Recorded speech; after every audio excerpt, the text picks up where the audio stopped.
বিসমিল্লাহিররহমানিররহিম। মহেশপুর পানির মাধ্যমিক বিদ্যালয় কর্তৃক আয়োজিত অনলাইন ক্লাসে প্রিয় শিক্ষার্থীবৃন্দ সবাইকে সুস্বাগত।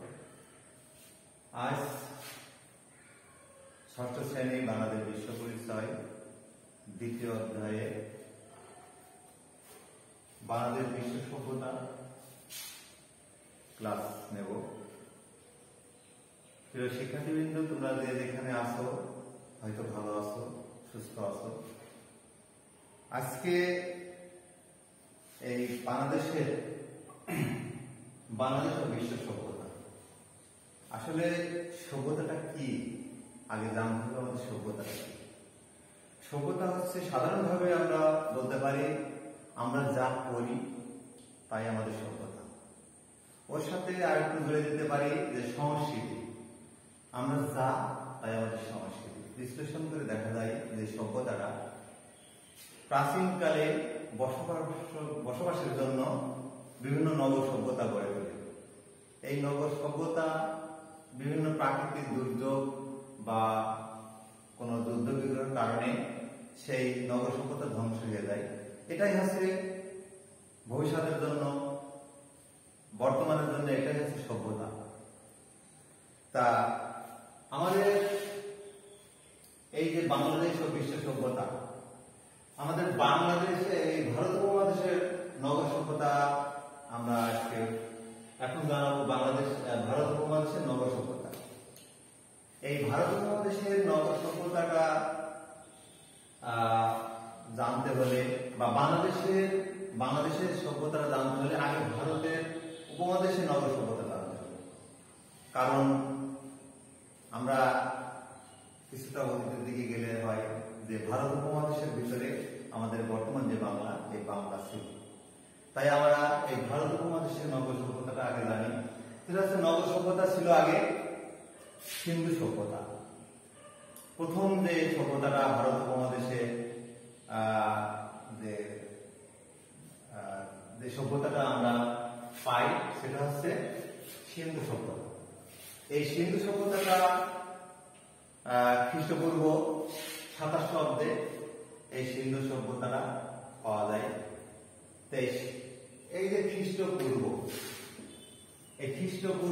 আর একটা আছে খ্রিস্টাব্দ। এই খ্রিস্টপূর্ব আর খ্রিস্টাব্দের ভিতরে কি পার্থক্য? খ্রিস্টপূর্ব হচ্ছে যীশু খ্রিস্টের জন্মের আগে যে সাল গণনা করা হতো সেটা হচ্ছে খ্রিস্টপূর্ব বলা হয়, পূর্বাব্দ বলা হয়।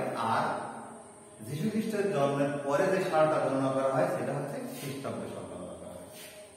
তাহলে আমরা প্রাচীনকালের যে ভারত উপমহাদেশের যে প্রাচীনকালের যে সিন্ধু সভ্যতা, সেটা খ্রিস্টপূর্ব 27 অব্দে এই উপমহাদেশে পাওয়া যায় বা গড়ে ওঠে। এই যে সিন্ধু সভ্যতাটা হচ্ছে সিন্ধু নদের তীরে গড়ে ওঠে। তা সিন্ধু, সরস্বতী, হাকরা ইত্যাদি নদ নদীর অববাহিকায় গড়ে ওঠে। এই সিন্ধু সভ্যতাটা দুইটি নগর ছিল। একটা হচ্ছে হরপ্পা, আর একটা হচ্ছে মহেঞ্জোদারো। এই যে হরপ্পা আর একটা হচ্ছে মহেঞ্জোদারো। হরপ্পা আর মহেঞ্জোদারো, বর্তমানে এই হরপ্পাটা হচ্ছে ভারতের মধ্যে এবং মহেঞ্জোদারো হচ্ছে বর্তমান পাকিস্তানে। 1947 সালে যখন বিভক্ত হয় ভারত পাকিস্তান, তখন হরপ্পাটা যে সভ্যতাটা সেটা হচ্ছে ভারতের ভিতরে পড়ে আর মহেঞ্জোদারোটা পাকিস্তানের ভিতরে পড়ে। এই যে সিন্ধু সভ্যতাটা খ্রিস্টপূর্ব 27 অব্দে পর্যন্ত স্থায়ী ছিল। তো এই 27 অব্দের পরে সিন্ধু সভ্যতাটা আর পাওয়া যায়নি। তাহলে এতে দেখা যায় যে প্রায় সিন্ধু সভ্যতাটা প্রায় 1000 বছর স্থায়ী ছিল। এরপরে প্রায় 1000 বছর কোন সভ্যতা ভারত উপমহাদেশে গড়ে ওঠেনি। খ্রিস্টপূর্ব 700 অব্দে গঙ্গার অববাহিকায় একটা নগর সভ্যতা গড়ে ওঠে। এটা হচ্ছে এই সভ্যতাকে দ্বিতীয় নগর সভ্যতা নামে আখ্যায়িত করা হয়। সেটা হচ্ছে খ্রিস্টপূর্ব 700 অব্দে। তাহলে আমরা যে সিন্ধু সভ্যতা গড়ে ওঠে খ্রিস্টপূর্ব 27 অব্দে, আর আরেকটা গঙ্গা অববাহিকায় গড়ে ওঠে খ্রিস্টপূর্ব 700 অব্দে, সেটা হচ্ছে দ্বিতীয় নগর সভ্যতা। এই যে গঙ্গা, এই গঙ্গার অববাহিকায়, গঙ্গা একটা হচ্ছে নদী, বড় একটা নদী। ভারতের নাম হচ্ছে গঙ্গা, বাংলাদেশের সেই নদীর নাম হচ্ছে পদ্মা। তাহলে আমরা গঙ্গার অববাহিকায় দ্বিতীয় নগর সভ্যতা পাওয়া যায়। এরপরে যখন ভারত পাকিস্তান বিভক্ত হয় 1947 সাল, আর দীর্ঘ 25 বছর পরে আমরা পাকিস্তানের পুরো পশ্চিম পাকিস্তানের ভিতরে অন্তর্ভুক্ত ছিলাম। 1971 সালে স্বাধীনতার পরে আমরা এই দেশ স্বাধীন পাই। এই স্বাধীনতার পরে আমরা এই সার্বভৌমত্ব দেশ হিসেবে আমরা স্থান পাই বাংলাদেশ পৃথিবীর মানচিত্রে। বাংলাদেশের একটা সভ্যতা ছিল, সেটা হচ্ছে ওয়ারী বটেশ্বর। নরসিংদী জেলায় বেলা উপজেলায় এই ওয়ারী এবং বটেশ্বর দুটি গ্রাম। এই যে ওয়ারী বটেশ্বর, এখানে হচ্ছে প্রায় 2500 বছর পূর্বে এখানে একটা নগর সভ্যতা গড়ে ওঠে। আজ থেকে প্রায় 2500 বছর আগে। সেটা হচ্ছে ব্রহ্মপুত্র নদের তীরে ওয়ারী বটেশ্বর। এখানে বিভিন্ন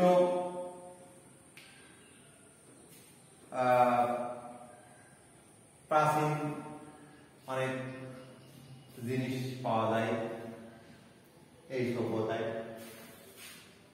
তারপরে যাই মস্তানগড়। আমরা বাংলাদেশের সভ্যতার দিকে আমরা যাচ্ছি, এরপরে আমরা বিশ্ব সভ্যতা কিছুটা জানবো।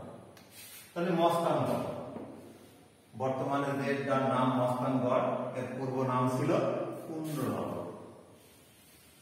এই যে মস্তানগড় বা পুন্ড্রনগর প্রায় 2400 বছর আগে বগুড়া শহর থেকে প্রায় 18 কিলোমিটার উত্তরে করতোয়া নদীর তীরে এই পুন্ড্রনগর বা মস্তানগড় মানে যে প্রত্নতাত্ত্বিক নিদর্শন, আমরা এখনো মস্তানগড়ে গেলে প্রাচীন সভ্যতাটা খুঁজে পাই।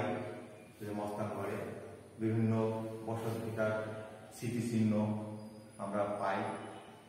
এই যে মস্তানগড়েও আমরা বিশ্ব সভ্যতা, প্রাচীন সভ্যতা পাই। সেটা হচ্ছে আজ থেকে 2400 বছর আগে। এটি ছিল ধন সম্পদে পরিপূর্ণ। এই মস্তানগড়ের ধন সম্পদে পরিপূর্ণ ছিল। কালের পরিক্রমায় এই মস্তানগড় ধ্বংস হয়ে যায় এবং সেখানে মানে উঁচু ঢিবি বা জঙ্গলে পরিণত হয়। তা আমরা এই যে প্রাচীন সভ্যতা বাংলাদেশে যে ওয়ারী বটেশ্বর, যেটা হচ্ছে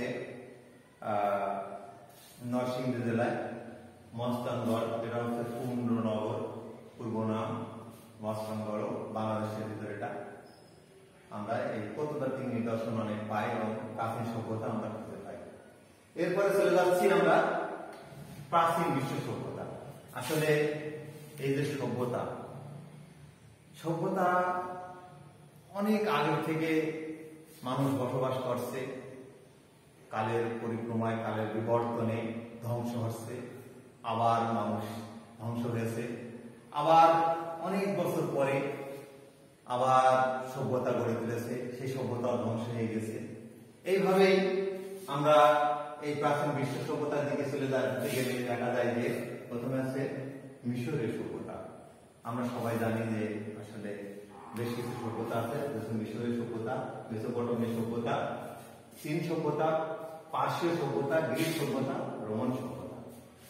এই সভ্যতাগুলো আসলে আমাদের প্রাচীন বিশ্ব সভ্যতা, সারা বিশ্বের দিকে তাকালে আমাদের এইগুলো বিশ্বের একটা সভ্যতা। বিশেষ করে এশিয়া এবং আফ্রিকা মহাদেশের প্রাচীন সভ্যতাটা বেশি গড়ে ওঠে।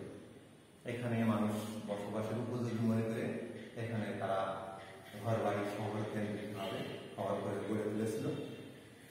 তাহলে প্রাচীন সভ্যতা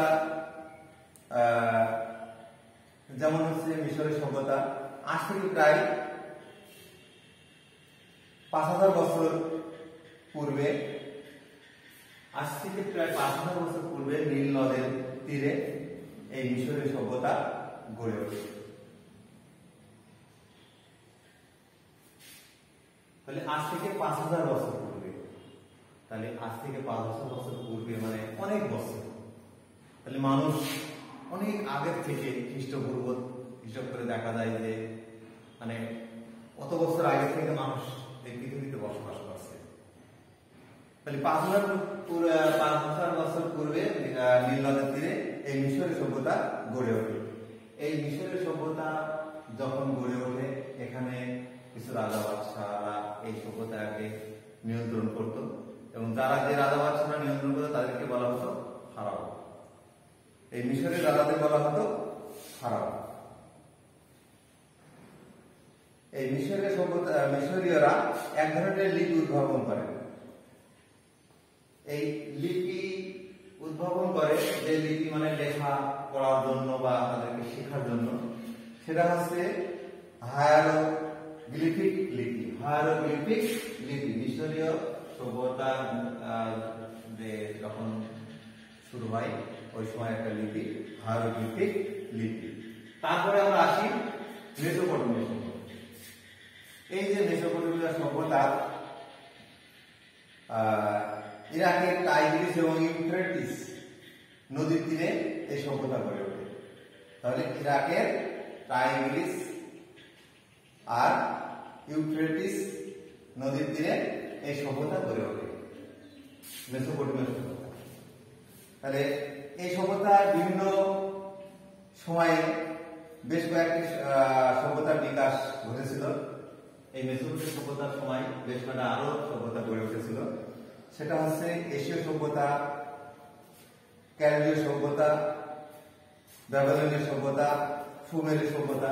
এই সভ্যতাগুলো আসলে ওই মেসোপটেমিয়া সভ্যতা অনুসারে গড়ে ওঠে। তারপরে আসি আমরা চীন সভ্যতা। চীন সভ্যতা হচ্ছে খ্রিস্টপূর্ব 2000 অব্দে চীনের হুয়াংহো এবং ইয়াংশি নদীর তীরে এই সভ্যতা গড়ে ওঠে। আসলে আমরা যতটুকু সভ্যতা দেখেছি সেটা হচ্ছে বিভিন্ন নদ নদীর তীরে অবস্থিত এবং গড়ে ওঠে। এই যে তারপরে এই সভ্যতা হচ্ছে সময় বেশি গুরুত্বপূর্ণ ভূমিকা রেখেছিল চীন সভ্যতায় বেশ কিছু রাজা বাদশারা। চীন সভ্যতার সবচেয়ে বিস্ময়কর হচ্ছে চীনের মহাপ্রাচীর। যে চীনকে রক্ষা করার জন্য একটা প্রাচীর তৈরি করে, সেটাই হচ্ছে চীনের একটা বিস্ময়কর একটা হচ্ছে মহাপ্রাচীর। তারপরে আসি আমরা পারস্য সভ্যতা। এই পারস্য সভ্যতা বর্তমানে ইরাকের নাম, পারস্য বলা হতো। ইরাকের যে বর্তমান আছে ইরাক, পূর্ব নাম ছিল পারস্য। এই পারস্য খ্রিস্টপূর্ব 600 অব্দে পার্সিয়ার একটি সভ্যতা গড়ে তোলে। সেই সময় দারিউস নামে একটি সম্রাট এই সভ্যতা বিকাশের ক্ষেত্রে বেশি ভূমিকা রাখে। দারিউস নামে এক সম্রাট এই পার্সি সভ্যতাটা গড়ার জন্য বেশি ভূমিকা রাখে। তারপরে আসে গ্রিক সভ্যতা। আমরা বেশ কিছু সভ্যতা জানলাম, মিশরের, মেসোপটেমিয়া, চীন, পার্সি, গ্রিক। তাহলে এই গ্রিক সভ্যতাটা খ্রিস্টপূর্ব 800 অব্দে উঁচু উঁচু পাহাড়ের মধ্যে এই সভ্যতা গড়ে ওঠে। এই গ্রিক সভ্যতা মানে 800 খ্রিস্টপূর্ব 800 অব্দে, মানে যীশু খ্রিস্টের জন্মের 800 বছর আগে তাহলে বর্তমানের থেকে কত বছর হবে? এখন হচ্ছে 2021 আর 2900 বছর আগে। তাহলে কত বছর আগে থেকে আমাদের পৃথিবীতে আরো তো অনেক আগে আরো সভ্যতা আছে বা ছিল, এই সভ্যতা গড়ে ওঠে। তারপরে হচ্ছে রোমান সভ্যতা। এই যে রোমান সভ্যতা গ্রিক সভ্যতার সমসাময়িক কাছাকাছি সময়ে এই রোমান সভ্যতারা গড়ে ওঠে। এই সভ্যতার আসলে সময়ে পাথরের মূর্তি এবং বিজ্ঞানের ক্ষেত্রে একটা গুরুত্বপূর্ণ ভূমিকা রাখে রোমান সভ্যতা। রোমান শব্দ বা তাদের শিক্ষা বিজ্ঞানের ক্ষেত্রে তারা বিশেষ অনেক ভূমিকা রাখে। সেই ভূমিকার সূত্র ধরে এখনো পর্যন্ত এই বিজ্ঞানের ভূমিকা রেখে যাচ্ছে এবং বিজ্ঞানে অনেক দূরে এগিয়ে যাচ্ছে। তাহলে আমরা এই যে বিশ্ব সভ্যতা, বাংলাদেশের বিশ্ব সভ্যতার দিকে তাকালে দেখা যায় যে সব সভ্যতাগুলো নদ নদীর অববাহিকায় বা নদ নদীর তীরে অবস্থিত। প্রিয় শিক্ষার্থী, আসলে কি জন্য এই যে সভ্যতাটা নদ নদীর তীরে অবস্থিত তোমরা হয়তো পূর্বের বইতে পড়েছো বা জেনেছো।